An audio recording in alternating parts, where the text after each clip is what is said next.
Good morning to all. Welcome to the TSN Senior Secondary School. Today I am going to explain class 9 science chapter number 5. The name of this chapter is the fundamental unit of life, cell. In this chapter we are going to be studying about the cell. All the living organisms are made up of fundamental unit of life called cell. इस पृथ्वी पर जितनी भी living organism हैं उन सभी के जीवन का सतत आधार सेल यानी कि कोशिका होता है। The cell is a Latin word for a little room. Cell word एक लैटिन वर्ड है जिसका मतलब होता है एक छोटा कमरा। तो सेल का लैटिन में मतलब है a little room. The scientist Robert Hooke saw a little room in the कॉक the bark of a tree resemble the structure of a honeycomb. The use of the word cell to describe these units is used till this day in biology as cell biology. Robert Hooke के नामक वैज्ञानिक ने 1665 में सबसे पहली बार bark of tree के अंदर सबसे पहले सेल की खोज करी। ये जो सेल थी ये बेटा इसका जो स्ट्रक्चर था वो हनीकॉम टाइप ऑफ स्ट्रक्चर था। The means of the honeycomb is कि ये इस तरीके से स्ट्रक्चर है। Now I am going to draw it first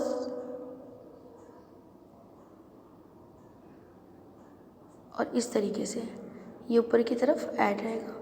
तो यहाँ पे ये किस तरह का स्ट्रक्चर बन रहा है, एक हनीकॉम टाइप ऑफ स्ट्रक्चर बन रहा है। नेक्स्ट पार्ट जो होगा वो इस तरीके से अटैच होता है।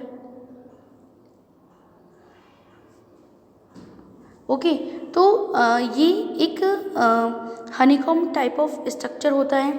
The use of word cell to describe this unit is use till this day in biology as cell biology.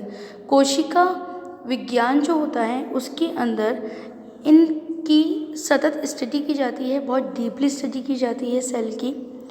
Next है हमारे पास the compound microscope consist eyepiece, objective lens and condenser to the observe a cell after putting a drop of safranin and the methylene blue for the animal cell. Compound microscope जब सबसे पहली बार cell की खोज हुई उस समय compound microscope नहीं था, एक सिंपल माइक्रोस्कोप था और रॉबर्ट हुक ने एक सिंपल माइक्रोस्कोप के थ्रू ही स्टडी की थी। कंपाउंड माइक्रोस्कोप हम अभी भी स्टडी के लिए काम में लेते हैं। आपकी एनसीईआरटी बुक में पेज नंबर 57 के ऊपर कंपाउंड माइक्रोस्कोप का डायग्राम बना हुआ है। इसमें सबसे ऊपर की तरफ आईपीस होता है, नीचे की तरफ लेंस लगा है, वो अलग अलग विजन में है 5x, 10x, 15x के अंदर। और इसके अलावा उसमें एक स्टेज पार्ट बना हुआ होता है जहाँ पर हम स्लाइड रखते हैं, स्लाइड रख के हम वहाँ पर स्टडी करते हैं। तो यहाँ पे बताया गया है कि यदि हम किसी एनिमल सेल की स्टडी कर रहे हैं तो हमें उसे अभिरंजित करने के लिए, उसे रंगने के लिए मिथाइलिन ब्लू का उपयोग किया जाता है। और यदि हम किसी प्लांट सेल की स्टडी कर रहे हैं तो प्लांट सेल को कलर्ड करने के लिए हम सैफरन का यूज़ करते हैं। तो यहाँ हमारे कोर्स में आपकी बुक में अनियन सेल के बारे में बताया गया है कि एक अनियन सेल की हम स्लाइड किस तरीके से बना सकते हैं। तो उसमें यह बताया गया है कि सबसे पहले हम एक अनियन बल्ब लें, उसमें से जो इसका वाइटिश वाला पार्ट है वो हम निकालते हैं, उसे वाटर में डिप कर देते हैं उसी टाइम पे। फिर सीज़र का यूज़ करके हम उसका बहुत छोटा सा पार्ट जो है वो कट करेंगे। इसके बाद हम उसे ब्रश की हेल्प से उसे उठाते हैं और उसे सैफरन के अंदर डालेंगे और उसके बाद हम उसे वापस से निकाल कर एक बार वापस से जो हमारे पास में वॉश ग्लास है उसमें थोड़ा सा पानी डालेंगे और एक बार उसे उसमें डाल देंगे कि यदि वो कुछ ज़्यादा कलर हो गया है, स्टेनिंग अगर ज़्यादा हो गई है तो वह निकल जाएगी। इसके बाद में हम उसे ब्रश की हेल्प से उठाएंगे और उसे स्लाइड के बिल्कुल बीच वाले पार्ट के अंदर, मिड पार्ट में हम उसे रखेंगे। 1 ड्रॉप ऑफ ग्लिसरीन हम उसमें ऐड करेंगे। Then we will put cover slip on it, और कवर स्लिप जो है वो हम निडल की सहायता से, निडल की हेल्प से हम उसमें कवर स्लिप रखेंगे। जब हम कवर स्लिप रखते हैं तब हम ध्यान रखेंगे कि उसमें कोई भी एयर बबल क्रिएट नहीं हो। यदि स्लाइड बनाते समय आपके स्लाइड पे एयर बबल बनता है तो आपके मार्क्स वहाँ पे रिड्यूस हो जाएंगे, वो स्लाइड आपकी गलत होगी। तो आप 100% कोशिश ये रखें कि जब भी आप इस तरीके की स्लाइड बनाते हैं तो उसमें कोई भी एयर बबल क्रिएट नहीं होना चाहिए। नाउ द नेक्स्ट है the scientist Leeuwenhoek saw free living cell in the pond water for the first time. जो लिवेनहॉक जो हैं इन्हें फादर ऑफ माइक्रोबायोलॉजी कहा जाता है बेटा, फादर ऑफ माइक्रोबायोलॉजी। जो लिवेनहॉक है इन्होंने सबसे पहले, लियोनहॉक ने सबसे पहले लिविंग सेल की स्टडी किया था कि जो पॉन्ड वाटर है उसके अंदर फ्री लिविंग सेल जो है वो किस तरीके से दिखाई देती है। The scientist Robert Brown discovered the nucleus in the cell.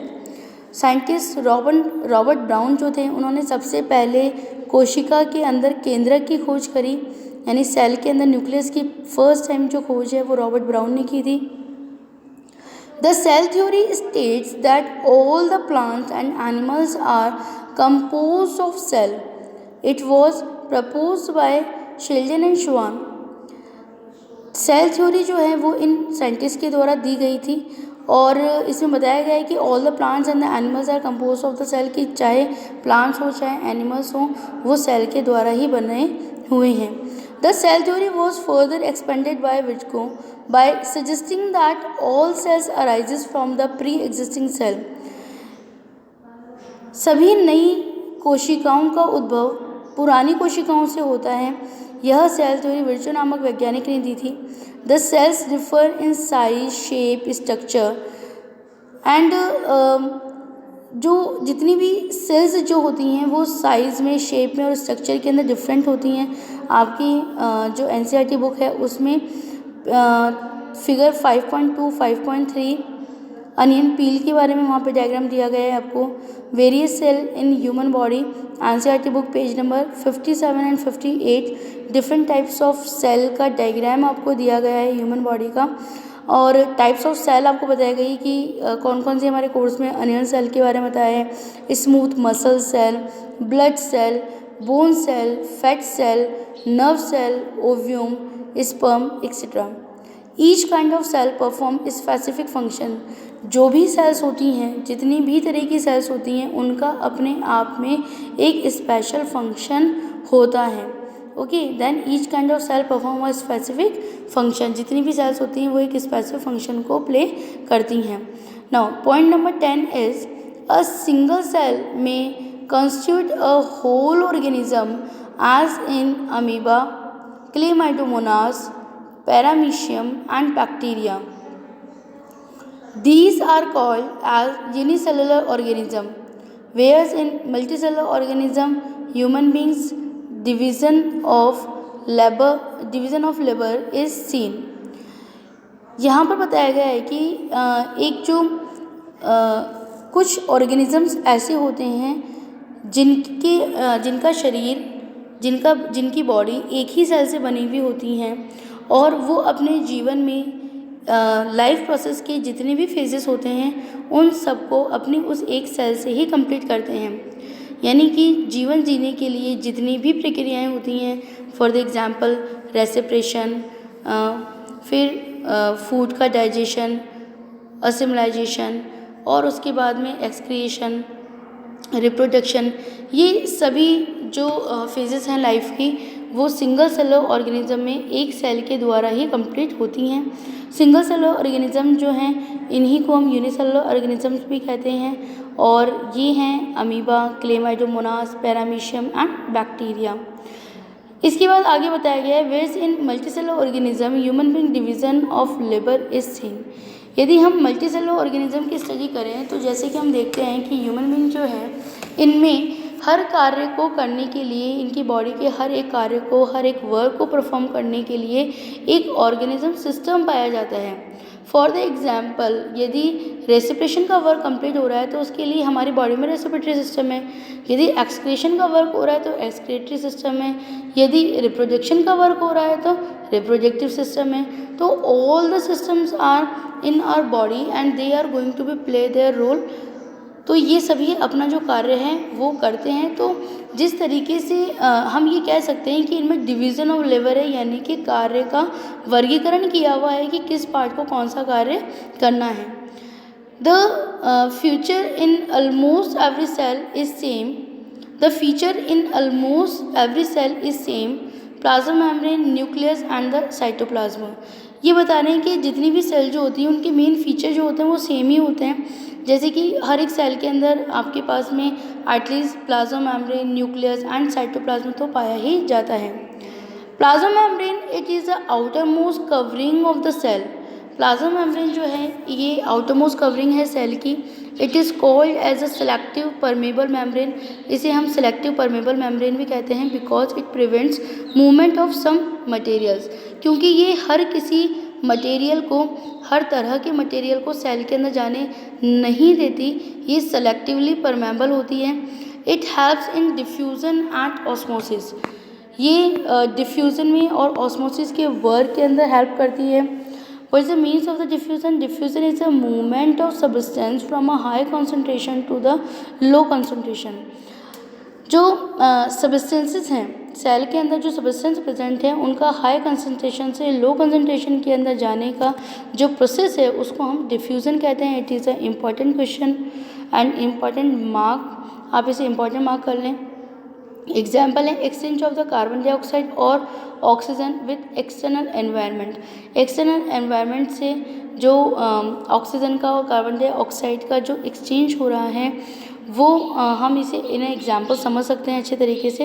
यहाँ पे आपके सामने जो स्लाइड है उसके अंदर हाई कंसंट्रेशन और लो कंसंट्रेशन को शो करते हुए एक डायग्राम है और उसमें बताया गया है कि किस तरीके से जो सब्सटेंस है वो मूव करते हैं। Now the next is osmosis. Osmosis, it is the passage of water from the region of high water concentration to a region of a low water concentration through a selectively permeable membrane.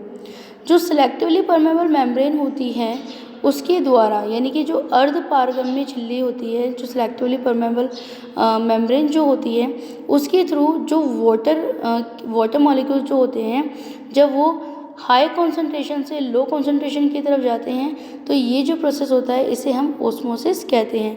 तो osmosis को show करते हुए भी आपके सामने एक diagram share किया गया है कि हाई वाटर कॉन्सेंट्रेशन को शो किया गया है जो लो वाटर कॉन्सेंट्रेशन की तरफ जा रहा है। तो इसमें जो डार्क ग्रीन कलर के आप सब्सटेंसेस देख रहे हैं they all are the solute and the lightish green colour is water.